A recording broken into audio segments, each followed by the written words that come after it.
All right, today we're talking about how to scale up faster, how to take your company and grow it at a faster pace. My guest today is Pete Martin. He is the author of a book called Scale Up Faster, and we are going to be telling you all about him in a second, so stay tuned. Welcome to the Smart Business Revolution podcast, where we feature top entrepreneurs, business leaders, and thought leaders and ask them how they built key relationships to get where they are today. Now, let's get started with the show. All right, welcome everyone. John Corcoran here. I'm the host of this show, and every week we have smart CEOs, founders, and entrepreneurs, and even authors. And we've had companies like Netflix and Grubhub, Redfin, Gusto, Kinko's, YPO, EO, Activation Blizzard. Check out the archives. Lots of great episodes for you to check out. And before we get into this interview, this episode is brought to you by Rise25. At Rise25, we help businesses to give to and connect to their dream relationships and partnerships. How do we do that? We do that by helping you to run your podcast. We are the easy button for any company to launch and run a podcast. We do three things: strategy, accountability, and full execution. And we even invented the platform that those out there who know are calling the Wix of B2B podcasting. It's our platform, Podcast Copilot. So to learn more about it, go to our website, rise25.com, or you can email our team at support@rise25.com. All right, my guest here today is Pete Martin. And first, quick shout out to Nicole McKenzie of Momentum Accounting, my friend who recommended today's guest. And Pete is a serial entrepreneur. He's an exit advisor. He's the author of Scale Up Faster. Began his career at IBM and SAP, and has personally closed over $1 billion in software deals. That's insane, with all kinds of large companies. And he later founded 6 companies across a number of different industries and sold 4 of them, including one of them, to KPMG. So we're going to hear all about that as well. But I always like to start by talking with my guests a little bit about what they were like as a kid. And Pete, when we were chatting beforehand, you said you did paper routes, you did Cutco knives, and you did something I've not heard of before. I've heard lots of selling gum in school, heard lots of selling pot in school, have not heard about selling fire extinguishers. How did you get into selling fire extinguishers? Yeah, I'll preface that by saying, so I'm an Eagle Scout from Boy Scouts, and your parents have to write a letter to, the district or whatever. And the essence of my mom's letter was, this guy is either going to be the president of the U.S. or he's going to be in jail. We're not sure which. So I was Your mom wrote that? Jeez, my mom wrote that. Yeah, I know. So what did you do to mom that made her she say didn't say it quite like that, but she just knew I was a handful. And so yeah, I started paper route when I was 9 years old, had a checking account when I was 10 years old, sold Cutco knives, which was great for a while. And I don't even remember how I got connected with this company that sold Halon fire extinguishers. And so, if you have a fire extinguisher in your house and you've got a fire on the stove, if you sprayed that fire extinguisher on the stove, you just literally have destroyed your stove. So Halon, which is also the stuff they use in data centers, will literally suck all the oxygen out, and it just will get rid of a fire like that. It's actually really pretty cool. And maybe so does it like pull air rather than pushing out? Spray it, but the Halon literally sucks the oxygen out, and it will snuff a fire like that. And maybe I was just a pyro, and this was my way of kind of doing lots of demos. I don't know, but it was very, very interesting opportunity to do door-to-door selling. And the one amazing experience I had was I was selling to some folks in their 80s, and and we sold smoke detectors and that kind of stuff too. But as after I did the demo and everything else, they're like, if we had a fire in our house, we're both ready to die. It's quite all right. I'm like, we're gonna buy. That was an objection I had no idea how to handle, so I got out of there. So. Wow, that's like, okay, all right. Maybe you need your life to be saved. All right, exactly. So you literally you're like 18-year-old kid going door to door with knives and fire extinguishers, knocking on doors, selling these crazy items. So that was 16. I was 16 when I sold 17 when I sold Halon fire extinguishers, and then. And my sister was funny because she's like, oh my God, because she would always, the family always buys that thing that you're selling, right? And so the next thing I did was then I leased cars for a couple of years, which she did not buy that product, unfortunately, from me. But, it was the classic 18-year-old snot-nosed kid who thought he knew everything about business and was selling leasing cars in the early 80s before anybody really was doing, leasing cars in a significant way. And that was really, really hard. But That doesn't seem like an what a easy thing fascinating to, experience. it doesn't seem like an easy thing to do. For one, it's capital intensive. Were you buying these vehicles and then No, leasing them? yeah, it was a very interesting model. So I was a franchisee for a company out in New Jersey called Engage a Car. And so they had fleet arrangements with all of the car manufacturers. And then we would essentially finance the car through JP Morgan. And so I could go to you and say, hey, John, what kind of a car would you like? I could actually take you down to the dealership and say, pick out your car. And then instead of buying it, you would Lease then it. lease it through us, and then we would underwrite that lease through JP Morgan. And so, as a small business owner, which was my primary client, you got to write that off on your taxes. And this is again kind of before anybody was really doing this in a big way. What ended up happening was, as I was taking folks down to the dealerships to buy the car, the dealer would, I'd go to the bathroom, I'd go whatever, and the dealer was like, "Hey, buddy, come on over here, and don't lease this car. I'll sell you the car, right?" And they were literally taking business away from me. And so I ended up selling that business after almost 3 years to one of the other franchisees. So, And it's interesting how I can see in your career, and I've seen this with others, it's almost like a progression from a very difficult sale, door to door consumer, and you kind of figure out your way to like move up the ladder to an easier or at least a higher leverage type of sale. So you're shifting from door to door sales to business sales with a more compelling offer. yeah, Is that an accurate read on the situation? very much an accurate read. Yeah, because after I sold the franchise rights of my business and got out by the skin of my teeth with a small loss, I then ended up going back to college, getting my bachelor's and MBA in 3.5 years, and then went completely in the opposite direction and started working for IBM, selling big outsourcing deals and mainframes and a bunch of other stuff. So, yeah. And how did you fit into those types of roles? You actually did it for a number of years, but sometimes when people start off doing entrepreneurial, having their own business, and then they have to go work for the man, go work for a big corporate, they struggle in those roles. I was relating the story about the interview to somebody the other day, and I remember this so vividly. And this guy probably thought I was the biggest jerk. So I got very involved at my university. I went to Kent State University. I was on a non-voting member on the board of trustees. I got to be good friends with the chairman, who was a 30-year IBMer. So he got me an interview with this branch manager from IBM. Now, branch manager at IBM back then this guy was running probably about a $500 million business unit. Wow. And as part of the interview, he said, something about I'm running my business and blah, blah, blah. And again, I think I have this kind of ego arrogant streak. And I said, well, you're not really running a business. And he's like, what are you talking about? I said, if your team doesn't sell anything tomorrow, are you going to get paid? And he's like, well, of course I am. I get a salary. And I'm like, then you're not running your own business, right? And the guy must have thought I was a total jerk. But after we got through that and I actually got the job offer and got the job, I actually did very, very well at IBM. You And must have been pretty charming to get past that I think there's some guys in big corporations that want folks that'll shake up the culture a little bit, Yeah. right? Still have high integrity and are smart and competent, whatever, but need to shake up the culture. And I think that's probably what he saw in me a little bit. So you did these corporate stints where you work at IBM and then SAP, and then you start this company, EntryPoint Consulting. What was the vision behind that? So in 2001, I, along with about 25 other vice presidents and senior vice presidents, were laid off from SAP as they collapsed two organizations together. and when of September of 2001? This is right about the dot-com era. Yeah. March of 2001? It was pretty close to that. And I think it was that June or July or something like that. It was a bleak time. Yeah, it was. And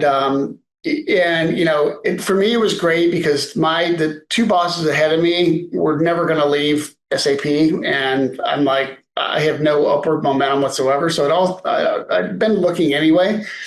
So this was kind of a blessing in disguise, and ended up, I didn't want to be the guy who kind of what they call a retread that, went back and resold SAP and whatever, and ended up doing that. And I had a guy that I co-founded the business with that had started, scaled, went public, kind of went private again, and was in his 60s and wanted to kind of one more bite at the apple. And so we ended up getting together and starting EntryPoint. So Okay. And so you said you didn't want to be a I didn't retread. want to be that guy, and I ended Why up is that? What being is the guy. that? What is that? Why was it looked so frowned upon? I just, I wanted to do something different, completely different. I get bored really, really easily. I'm definitely an entrepreneur. I'm not an operator. I mean, I am an operator, but I wanted to do something different. And Yeah. this just was a tremendous opportunity and a great way to kind of get back into the entrepreneurial space. So, Well, for someone who didn't want to do something, you end up doing it for 11 years. yes, I did. So you must have been okay with it for a little bit. It was okay. Tell me about some of the challenges during that period of time. And that was a mid 2000s period there. Yeah. So there's definitely some slow growth in that period economically. I don't know about your company, but economically, it was a tough economy for many companies coming out of the dot-com boom. Yeah. The launch itself was fantastic. And we had a great bunch of years. We had all the traditional personnel challenges, hiring the right people, figuring out the culture, figuring how to grow and scale. 2008 was really, really bad. We had a client we had taken live on the system, and it was October of 2008. And he called me on a Friday. The CEO called me on a Friday. They'd been live for a month. And he said, the numbers are all wrong. This is horrible. Your system is broken. You need to get up here immediately. So he brought up a bunch of guys, and we literally had spreadsheets with hundreds of thousands of rows to try to reconcile what the system was saying with what the actual sales were. It was to the penny. And that's when we realized the economy was doing this, right? And that was right before the whole downturn and the mortgage crisis and everything else. And so we ended up getting through that. We didn't lay anybody off. We lost about 35 to 40% of our revenue. Wow. We had been building a bunch of recurring revenue streams as part of that, which was great, and that really saved our bacon. But that was really, really, really challenging for just about 9 months to a year. But we pulled through it, and we had some very specific things about our culture that we would talk about all the time, and I think people really saw the strength of the culture and getting through that time period. Give me some examples of what sorts of things you did for your culture. Yeah, so one of the things we did before we hired anybody, we sat down and we wrote this manifesto. And basically this manifesto was describing the type of people that we wanted to hire. We described the kind of partners we wanted to work with, and we described the kind of clients we wanted to do business with. And everybody that came into the company for about 4 or 5 years, we made them read and sign this manifesto. So they were signing on to this thing, right? And well, we were about 5 years into the business. We were redoing our website. So we were kind of putting the traditional, these are our values, all this kind of stuff. So we asked everybody, said, what does the company stand for? It shouldn't be, me and Nick kind of writing this stuff up anymore. We want the words to come from you. And the words that they came back with to describe the culture were literally almost what we had written in the manifesto 5 years earlier. And that honestly was the proudest thing for me, more than any of the financial success we had, that we had said we wanted to create this kind of a culture. And we actually did that. We had a offer from, I won't mention the firm, but one of the big contracting firms, big systems integrators, that was essentially going to hand us a $30 million contract. And because we had skills that really nobody else in the industry had, and as a subcontractor, and we ended up turning it down, and it blew everybody in the company away. And the reason we did was this firm had a really bad reputation for treating people like crap. And we just said, this is totally against anything that we stand for. And, this would be obviously a great financial, contract for us, but we know this is just 10 miles of bad road. And so doing things like that, walking away from a really, really big piece of business and some other clients really kind of spoke volumes about the kind of, what we had built in the company. And you mentioned also that you deliberately built recurring revenue into your model. So talk a little bit about that. We did.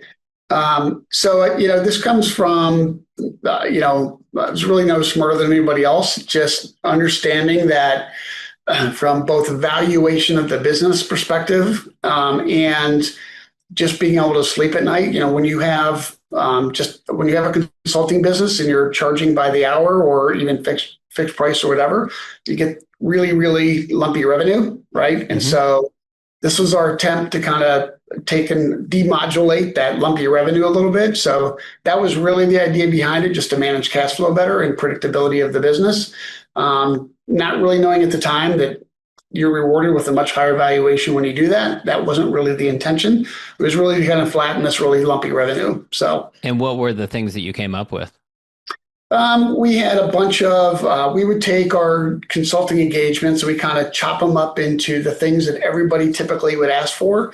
And we use that both as kind of a wedge offering to get in a little bit lower price, but it's something where we had like a subscription basis for stuff that we did. So we had one of our practices was around import, export, global trade management. And so these companies have to, they have to scan basically their orders and the folks that they sell to against the BAT person database in the US. Well, that database is updated every week, right? And so so it's something where you could provide an ongoing service with that. Yeah. That's one example. We had about a half a dozen to a dozen of those. Exactly. Got it. So you run this company for about 11 years or so. When did you get to a point where you decided that it was time for that chapter to come to a close for you, or was that something that was thrust upon you? Yeah, no, I woke up one day and I think I kind of said, I'm bored, I'm done. And if I just know myself, if I'm not 100% fully engaged, the business will suffer. I just know that. That was kind of what happened in my career, my professional career as well, with IBM and SAP, or IBM anyway. And so that was kind of that demarcation where I said, all right, I'm going to prepare the business to be sold. And so we ended up selling it 18 months later. But what I did was I knew that if I was a fundamental part of the business from a sales perspective and an operations perspective, I was going to have a really big earnout. And it's something that I didn't want to do. I didn't want to have to be that committed. I really was done. And so I started pulling back from the business. And I didn't really announce this to anybody. It was more in the context of I'm going to elevate everybody's professional skills. All the practice leaders, we kind of sent them through professional training. I started pulling myself out of being, contract review, like all the other stuff that an owner gets involved in. The crazy part was we started growing faster, like a lot faster. And it was just kind of funny, like there was kind of a big ego hit. I'm like, damn, I guess I'm not that important to the business, but it's also, I'm literally this recognition that I'm literally throttling the business, right? It's kind of unleashed it. And then went through a process where I ended up selling it to KPMG. If you want to experience due diligence, go do that with the fourth largest auditing firm in the world. Oh my gosh, I can't imagine. It was fun. How long was it? It ended up being about 9 months of due diligence. It should have been 3. But at the end of the day, like they were blown away how everything just ticked and tied. Like there was really pretty much nothing out of place. They were really pretty blown away. And so and then we ended up consummating a deal. So. And you sold it at a 12x multiple of EBITDA, all cash, which is crazy for a company that did consulting and a variety of other things. How did you manage that? So I do some sell-side advisory for tech services and B2B services companies. And the one thing I'll tell business owners all the time is, they're not really, well, first of all, they're not buying your history. They're buying the collective future. So if you can't tell the story about what that future together looks like, then you're going to be back down to traditional value multiples, right? 3, 4x times EBITDA. And so because we had worked together on a couple of pursuits with KPMG, I knew how the company went to market and I knew how they were wired. And for this particular business unit from KPMG that bought us, they would do a lot of strategy work. And the implementation then would go to companies like mine. And so my story was pretty simple. And it was like for every $10 of consulting work you get, of strategy work you get, every dollar of strategy work you get, I get 10 of implementation. So if you want to blow up, in a good way, this practice, this particular business unit of the business, come by my company. So it was a lot less conversation around, revenue and EBITDA multiples. And it was around, man, if we pull this off, this business case, like we have just really, really magnified and amplified the business. And they let me kind of help them put together the business case. And I'm really happy that after 3 years, they actually beat all of the numbers that we had put together originally. Wow. Wow. And Not only did I get a good deal, but they ended up getting a really good deal too. so that's a really interesting approach is selling to a company you had partnerships with already and being able to paint that picture, as you said. How does that shape the way that you advise other companies to find a buyer for them? It's really two things. It is thinking, way in advance of when you want to sell about, if I had my druthers, who would I sell this business to, right? Is it a competitor? Is it a partner? Is it just a strategic buyer? And starting to build, may not be a formal business partnership, but certainly relationships. And buying a company or selling anything, we do business with people that we know and trust, right? And so if you've got this long-term relationship with folks and they trust you, you're kind of a third of the way there already, right? And a lot of the stuff that, in theory, it should shorten the due diligence. In theory, it should elevate the valuation, all that kind of stuff. So that's kind of step one. And then step two is kind of what I was talking about, is coming up with a narrative, the story, the real story about, if you buy my company, it's this foundation to do X, Y, Z that hopefully obviously should be strategically aligned with whatever that business is trying to do. Yeah. And if you do that in a really effective way, like I did with my business, you can get way above typical multiples for your company. I want to get to talking about the book, but before I do, Votem. It's a mobile voting platform. That's been a tough space for the last few years. It's had got a lot of attention, not always in a good way. How's it been being in that space for the last 10 years? Wow. So when I sold my business, I went to a conference put on by Peter Diamandis. I don't know if Peter's ever been on. I've had him on the podcast. Yeah, I'm a big fan of his work. Yeah. So am I. And so I went to his Abundance 360 conference in Beverly Hills. Yeah, every year. Yep, exactly. And one of the exercises they have you do there, which is really fantastic, is he said, look, you're all business people. You know how to build wealth, create companies, whatever. So he said, if you're going to do that, think big, right? Think about the impact and the imprint you want to have on the world. So the exercise specifically is take out a blank piece of paper and write down what you're going to do before you die that will positively impact 1 billion people in the world, right? Most people don't think in that kind of a construct. And at the time when I sold the business, I was thinking about getting into politics at the state level. I'm very interested in it, always have been. And a lot of people who know me just said, dude, you're like the classic type A entrepreneur. Like this will kill you. And, you will be really miserable, right? So kind of had that off thinking over here. And so I pull out this blank piece of paper. I'm like, what can I do to positively impact 1 billion people in the world? And I literally wrote down mobile voting. I'm like, why are we not voting on these things, right? It's silly. Yeah. And boy, was I naive. So, it's not a bad idea, but just getting it through. That's the problem, right? There's just so many cultural. The security stuff we kind of mostly fixed, from that perspective in terms of being able to mass hack proof doing on blockchain, but it's all of the other stuff that you just don't think about. One administration can kind of destroy. Well, there's some rather loud voices over the last 8 to 10 years that have been arguing against it, and so that probably set it back quite a ways. 100%. So it's tough to see that sort of thing coming. Yep, exactly. Well, let's talk about the book. So, Scale Up Faster. What inspired you to write the book? Yeah, so we talked a little bit before this, John, about Jim Collins and Vern Harnish and these guys that have just done amazing work around how do you grow businesses, how do you run great enduring businesses. And during COVID, when the VC money was flowing really freely, I'd pick up the Wall Street Journal and it seemed like every week there was a new unicorn founder, right? And something in me just tripped and I'm like, this is pissing me off. Like these people, you've done nothing yet. Somebody put an arbitrary number, on your business of what it's worth. And, then in some cases, there were companies that literally had little to no revenue.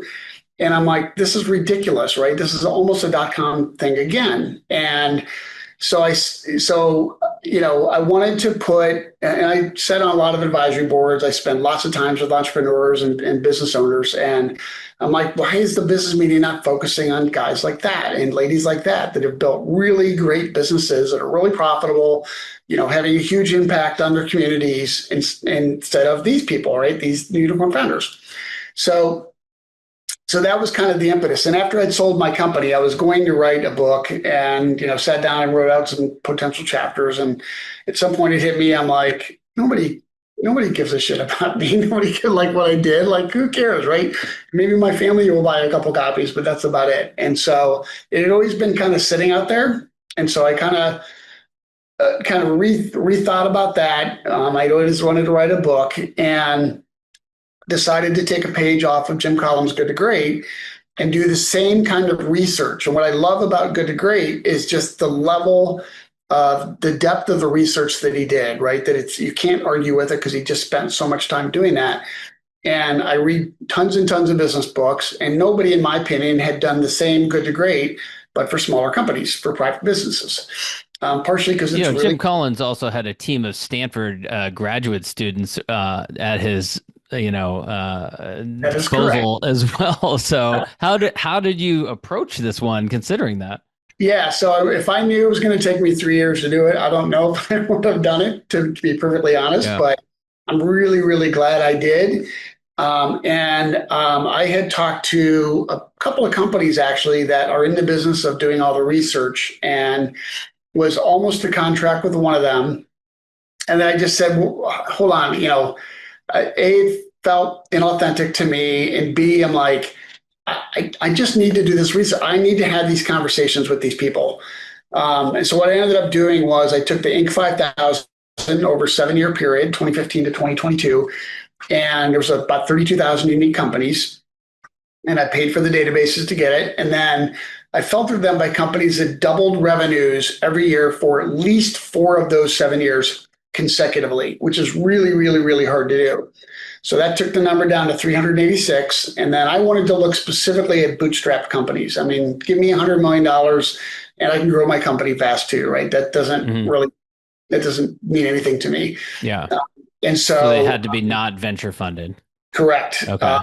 Not even not venture funded, no PE, no growth capital, no nothing, 100% bootstrapped. So that took the number down to 324 from 386. And then I went and I cold emailed all the CEOs of all 324. I got more than half replied, which I was kind of shocked at, to be honest. And then some people just said, and I said, look, I'm going to need 2 hours of your time minimum. And then I want to talk to your entire executive team as well. And it's going to be at least an hour each with each of them. And a bunch of them just said that we just, we're growing like crazy, as you can tell. And we just honestly don't have the bandwidth to help out, but we'll help you out in whatever way we can. And so I ended up doing almost 100 interviews and, just gobs and gobs of notes and transcripts and whatever. And the book is really kind of a result of all those conversations that I had. And what were some of the insights that jumped out at you? Yeah, there was a lot of kind of contrary business advice that came out of this. I'll give you a couple of examples. The first one was one of the things that shocked me the most was the profile of the founder of these companies. So you would imagine somebody that has this kind of extraordinary success. So think about it. These guys so the Inc. 5000 is already, to some degree, kind of the best of the best. These are now the 1%. Right? So these literally are the best of the best that had done this. And almost all of them, with the exception of just a small handful, were first-time founders. That blew me away. You would think these are folks that had done this 2 or 3 times. They kind of know where all the puddles are. And they just, and they weren't from prestigious universities. I call them extraordinarily ordinary. So what was great about that, in terms of even writing the book and kind of getting it out to the world, is anybody that just follows kind of this framework, a lot of these frameworks in here can do this. You don't have to be this special person in order to pull this kind of extraordinary success off. One of the things that came out of it was I would talk about, tell me about your business plan. And they're all like, we didn't have a business plan. And I'm like, what? Because that's, if you go to SCORE, you go to business school, they're like, write a business plan, right? Right. There was only one founder that had written a business plan. It's because he had just gotten his MBA and he thought that was the right thing to do. And right. And so Silicon Valley talks about product market fit, right? And that's effectively what they did. They just got really intimate with their market and their customers and how they could differentiate the business. And they knew that anything they put into that business plan was going to be completely made up, from the financials to how you go to market and everything else. So that was a huge insight. Another big insight was, I'm a marketing guy by degree, and I would always talk about for years, and we did this in my own business, that you pick a bunch of different channels to go to market and they should all be integrated. You have this common narrative across all the channels. You do SEO, you do outbound sales, you do partnerships, whatever.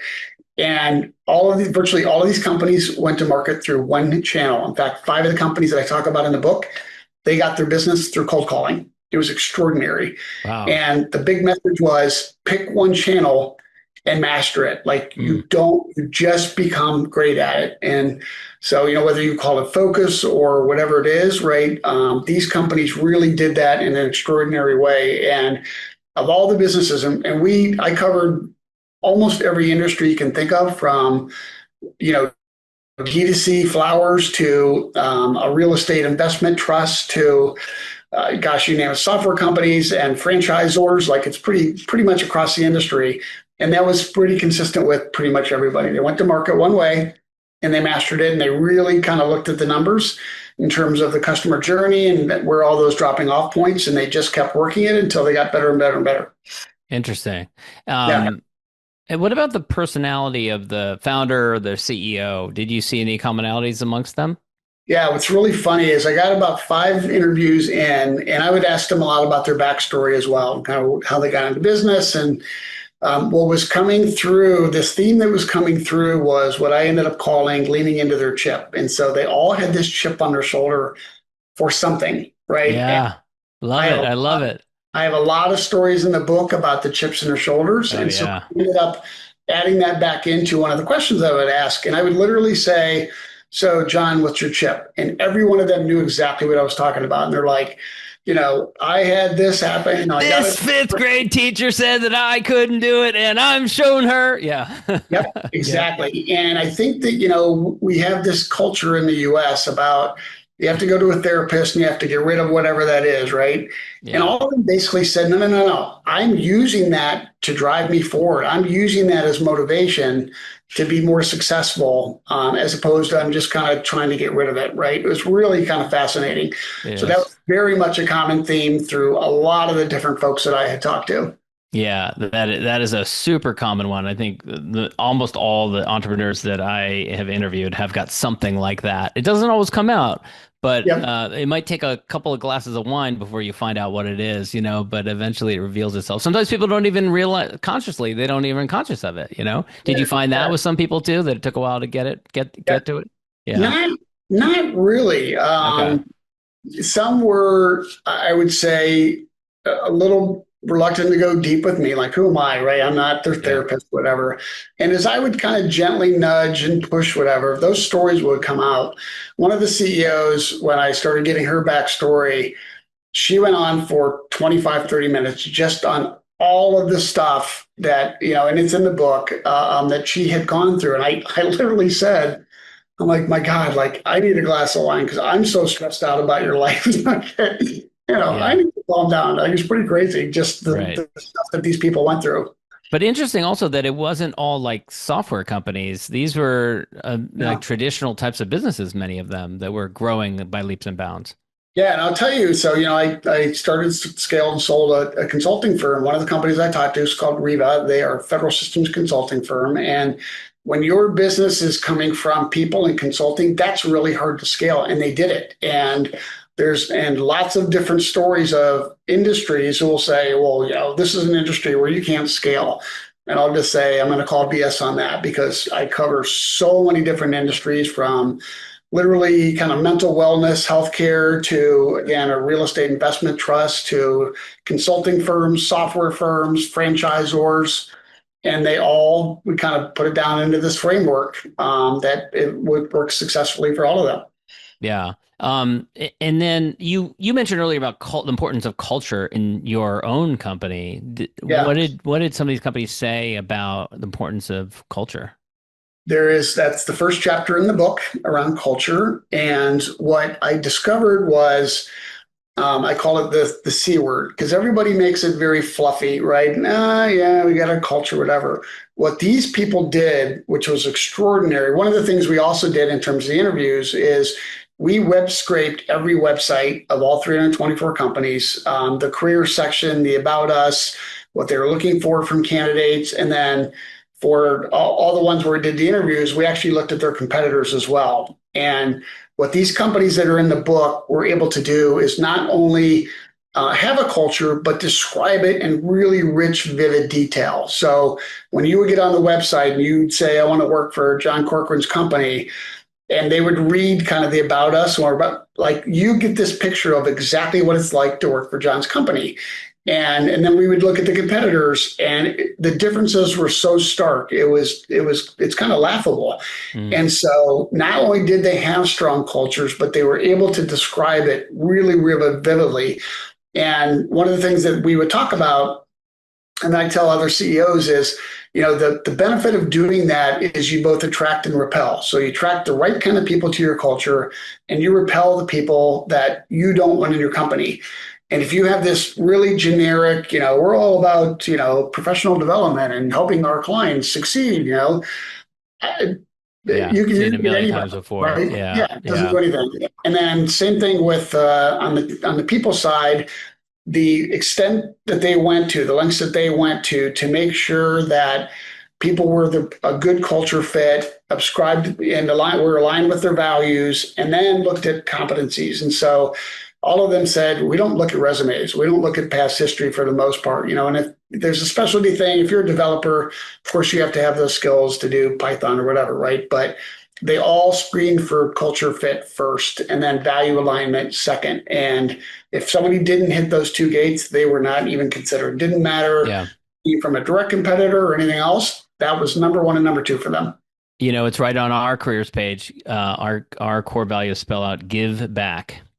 And it was a writer for us that discovered how to put those letters together to spell it out that way. I didn't come up with it. And we put it there because it's so important to us. I've seen a lot of books. I've seen a lot of blurbs and testimonials. And for a first time author, is really incredible. You have Vern Harnish, Gina Wickman, Michael Gerber, Bo Burlingham, many of which I've interviewed on this podcast. But these are really established thought leaders who've been writing books for decades. What has it been like for you to have that kind of recognition, and also to you only came out with this book about 2 months ago, but to start talking about it and start speaking to people about the research that you did? Yeah. So first of all, I'm incredibly honored that all of these guys would respond to my email, my phone conversations, and agreed to do this. And I think that, and so, they're up here, Pete's way down here, right? And so these are legends in my mind. I truly call them the growth goats, right? And so that's kind of first and foremost. I was very humbled by them agreeing to endorse the book. And I think the reason that they did, I know the reason that they did, and it was this wasn't like Pete had professional success, but this isn't anything about my success. This is the level of research that I did over a 3-year period across 324 companies, right? And so you kind of can't argue with the thesis of the book. You may agree to implement these things or not, but you couldn't really argue with the level of the depth of research that I did. Kind of like again with Good to Great that Yeah. John did, that Jim did with the big companies. And so I think that they all kind of recognize that nobody had really done that before. Spent that much time and attention on trying to distill down all the secrets to growing businesses faster, and appreciated that I put that kind of diligence into it, and that's why they were to endorse it. Jim Collins, it's been a while since I've read his books, but I know that he provided for, like, he only studied books that had been around for decades. Yeah. some of these companies I imagine have been around as long, but there is a vocal community of people who will say, Inc. 500, a lot of these companies, like then they fail later. They give examples of like a Theranos or something like that grows like crazy. And then, it turns out it's a house of cards. How did you account for that type of scenario to ensure that some of the 300 companies you studied doesn't become the next Theranos? Yeah, it's a really good question. So time will tell. You're like, ask me 3 years from now. Yeah, I mean, a couple of them were acquired, during the course of the research that I was doing it. There were a couple of cases where the founders ended up stepping back and bringing in either a full-time CEO, or typically they elevated somebody from inside the company. That may change kind of what happens the years down the road. But I think to a large degree, because they were all bootstrapped, they were all in control of their destiny.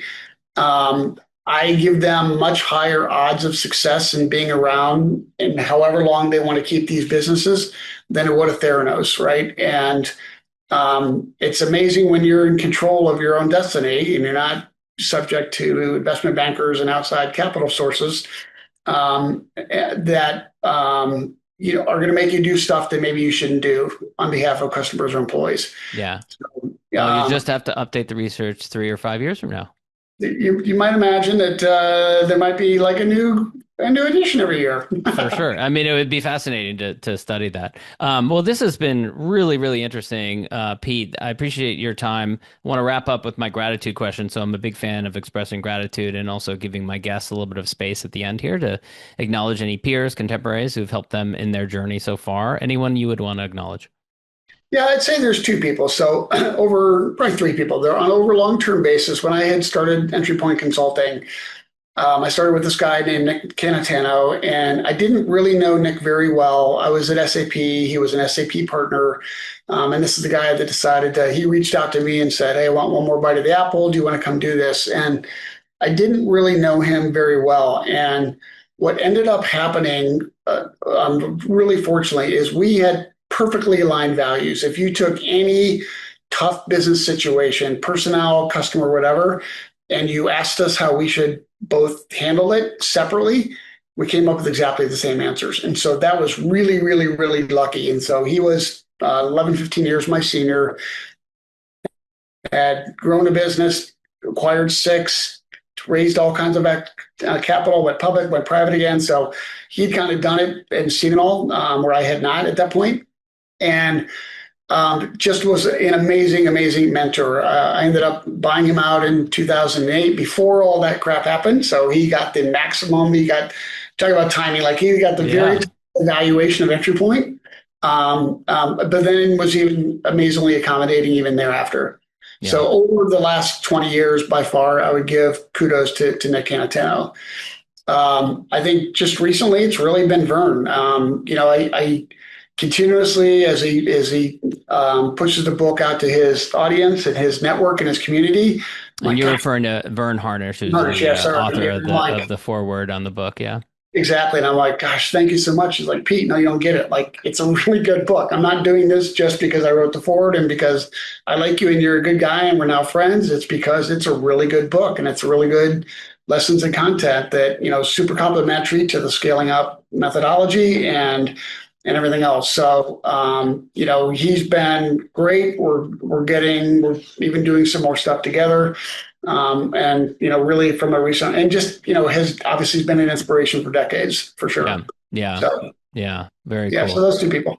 Pete, thanks so much for your time. Where can people go to learn more about you, the book, and also Vestara Advisors, your company?